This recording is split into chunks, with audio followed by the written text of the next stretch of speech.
So we have seen development of endosperm, development of embryo. What is remaining? That is the development of seed and fruit. So third one, that is seed development. Up to this we have seen zygote give rise to embryo. Whether it is monocot or dicot, embryo is produced, which remain within that of protective seed. So here seed development is also important. Objective or goal of every living organism is to create offspring for next generation.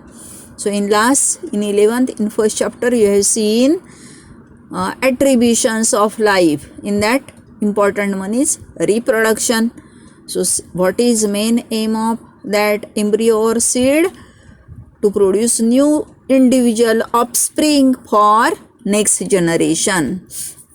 In flowering plants, offsprings are produced in form of seeds through sexual reproduction. So seed is product of sexual reproduction. Now remember here, each and every sentence is important as far as seed development is concerned for MCQ or 1 mark question. Flowers are pollinated. What is aim of pollination? To produce seed and fruits. That's why it is important or requisite for sexual reproduction. Pollination झालंच नाही, pollen deposition झालंच नाही, तर पुढच्या processes होतील का? नाही. Seed development होईल का? नाही. फ्रूट्स तयार होतील का? नाही. So flowers are pollinated for development of seed and fruit. Fertilization initiates seed development. Integuments. We have seen integument go through LS of ovule or structure of anatropous ovule. Outer coverings are integuments. 2 integuments are there. Integuments of fertilized ovule get transformed into seed coat of mature seed. म्हणजे ज्यावेळेला आपण एखादी germinated seed, बीजांकुरण झालेली बी deshell करतो, covering काढतो किंवा सोलतो, त्यावेळेला आपण काय रिमूव्ह करत असतो? Integuments which are seed coats get removed. Seed sometime consist of 2 coverings, outer testa and inner tegmen. Generally, testa is hard while tegmen is thin, membranous, as in case of pistachio. पिस्ता remind करा, वरचं जे hard covering असतं जे आपण फोडतो हे काय असतं? टेस्टा. आणि पिस्त्याला परत एक पातळ कव्हरिंग असतं बघा वरच्या बाजूला, हे असं tegmen. So that is best example, best observation in case of pistachio. पिस्त्यामध्ये testa is hard and tegmen is thin, membranous.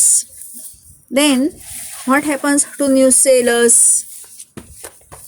Nucellus may persist in some genera, as in case of black pepper. Black pepper काळी मिरी, मिरीच्या वरती बाहेर is a wrinkled covering असतं, that is a persistent nucellus. While in case of beet seed, it is thin, papery layer called perisperm. So in case of black pepper, nucellus persists, while in case of beet seed, it form papery perisperm. In some seed, endosperm is partially used for development, partially meaning halfway. एंडोस्पर्मचा काही part फक्त embryo डेव्हलपमेंटसाठी वापरला जातो, म्हणजे बाकीचा endosperm काय होणार? तसाच राहणार, युटिलाइज होणार नाही, यूज होणार नाही. So in such seeds endosperm remain conspicuous, दिसतो, प्रॉमिनंट राहतो, and appear as major part of seed. Resultant seed is endospermic seed or albuminous. तर एम्ब्रियो डेव्हलपमेंट होत असताना ज्यावेळेला एंडोस्पर्म पूर्णपणे वापरला जात नाही, युटिलाइज होत नाही, त्याला एंडोस्पर्मचा काही भाग तसाच मागे राहतो, शिल्लक राहतो. अशा बियांना काय म्हणायचं? एंडोस्पर्मिक किंवा albuminous seed. As in case of castor, you know castor, erund, you are familiar with castor oil, erundel तेल, which is having medicinal properties and also used in cosmetics. तर हे जे कॅस्टरमधलं एंडोस्पर्म आहे हे कसं असतं? फॅटी किंवा oily endosperm, store oil, and we use that oil as source of castor oil. Or in case of coconut, endosperm is present in a liquid form, what we call coconut water. And third one, that is maize. In case of maize, endosperm is starchy. So in all cereals, endosperm is there, mainly contain starch. What happens to other seeds? So in other seeds, embryo get utilized, absorb food reserve. Embryo utilizes, endosperm get utilized, embryo utilizes, absorb food reserve from endosperm completely during development of embryo. So endosperm disappear. Endosperm हा पूर्णपणे embryo utilise करतो as a food म्हणून, त्यामुळे एंडोस्पर्मचा part मागे राहत नाही. Endosperm get utilise और endosperm disappear, it remain absent in mature seed. Resultant seed is non-endospermic or X-albuminous, as in case of pea, bean, groundnut and so on. So in case of P सगळ्या प्रकारचे वाटाणे, bin माहीत आहेत आपल्याला, groundnut माहीत आहे. जो part आपण खातो हे काय असतात? फ्लेशी कॉटिलिडॉन असतात. का? तर एंडोस्पर्म हा पूर्णपणे युटिलाइज होऊन जातो, मग फूड तर स्टोअर होऊन राहायला पाहिजे आणि म्हणून कॉटिलिडॉन कशी बनतात? Fleshy, act as a source of food और storage of food, reserve of food. पीमध्ये काय राहणार? प्रोटीन राहणार. बीनमध्येही प्रोटीन राहणार. ग्राउंडनटमध्ये ऑइल राहणार कॉटिलिडॉन्समध्ये. Okay. In non endospermic seeds, endosperm disappear, cotyledon act as food storage structure. I have told the same regarding pea, bean and groundnut. Now you have seen micropyle, opening of ovule.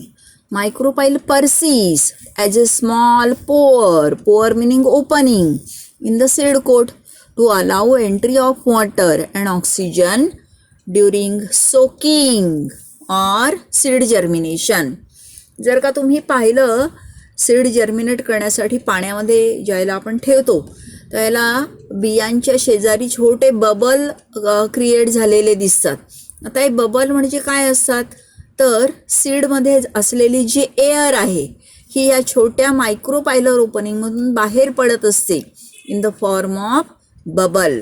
आणि ज्यावेळेला bubble भरपूर येतात त्यावेळेला आई काय म्हणते, मग ह्या ज्या सीड्स आहेत किंवा हे जे कडधान्य आहे छान आता भिजलेलं आहे, म्हणजे वॉटरची एंट्री आहे, वॉटरच्या एंट्रीची फुलफिलमेंट झालेली असते. सीडनी जास्तीत जास्त वॉटर ॲब्सॉर्ब केलेलं असतं किंवा एम्ब्रियोभोवती वॉटरचं कव्हरिंग तयार झालेलं असतं.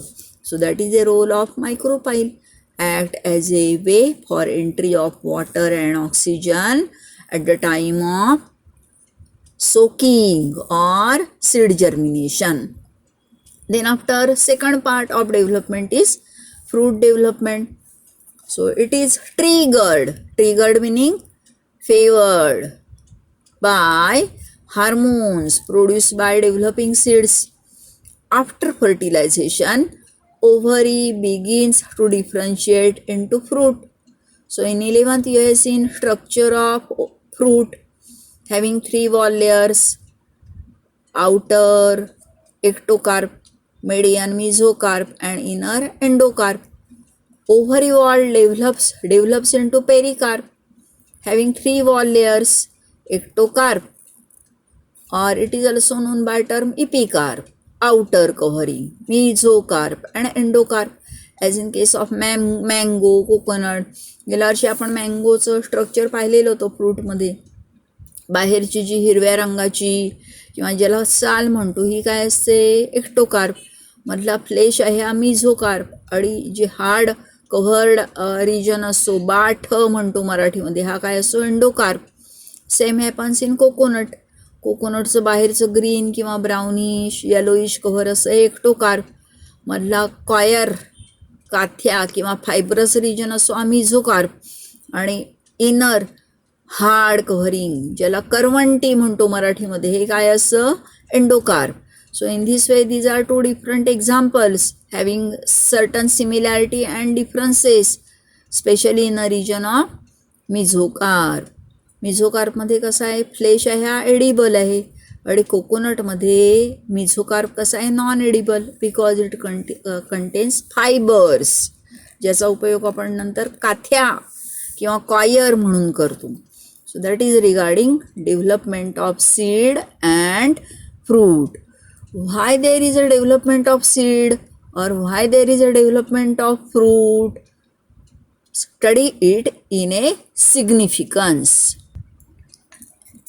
So there may come a question of 2 mark for significance of seed and fruit formation. Seed किंवा fruit का बरं तयार होतात? So you are familiar with all these significances. Fruit provide nourishment to developing seed. Where are seeds? Seeds are present inside fruit. So fruit provide nourishment for development of seed. Same. Where are seeds? Seeds are inside fruit. So what is second role of fruit? Fruit protects seed in immature condition. Then third one. Seed serves as important propagating organ of plant, responsible for propagation. Propagation meaning spread.